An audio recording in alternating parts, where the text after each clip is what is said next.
God needs the risk takers.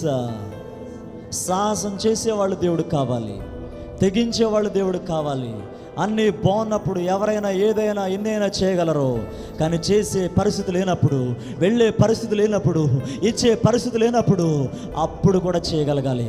దేవుడు కొన్నిసార్లు కొంతమందిని చెయ్యలేని పరిస్థితుల్లో కూడా కొన్ని చేయమని చెప్తాడు, ఇవ్వలేని పరిస్థితుల్లో కూడా కొన్ని ఇవ్వమని చెప్తాడు, వెళ్ళలేని పరిస్థితుల్లో కూడా వెళ్ళమని చెప్తాడు, నిలబడలేని పరిస్థితుల్లో కూడా నిలబడమని చెప్తాడు. అది దేవుని పరీక్ష. ఆమేన్. చేయలేని పరిస్థితుల్లో కూడా దేవుడు నిన్ను చేయమంటున్నాడు అంటే దాని అర్థం ఏంటో తెలుసా? నా కుమారుడా, నువ్వు చేయలేవని నాకు తెలుసు, కానీ నా మాట పట్టుకుని నువ్వు చేయడానికి ఇష్టపడితే అది చేయడానికి సామర్థ్యం నేను ఇస్తా. వెళ్ళలేని పరిస్థితులు నాకు తెలుసు కుమారుడా, కుమార్తె, కానీ నా మాట పట్టుకుని నువ్వు వెళ్ళడానికి ఇష్టపడితే నువ్వు వెళ్ళడానికి కావాల్సినవన్నీ చూసుకుంటా. ఆమేన్.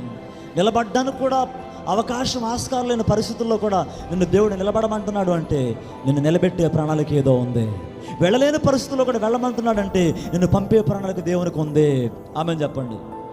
దేవుడు ఏం చెప్పినా గుడ్డిగా చేస్తాను ప్రభు అని చెప్తే నీ వల్ల కానిది నీ వల్ల అయ్యేలా దేవుడు చేస్తాడు. ఆ క్యాపబిలిటీ దేవుడు ఇస్తాడు, ఆ సామర్థ్యాన్ని దేవుడు ఇస్తాడు. హల్లెలూయా.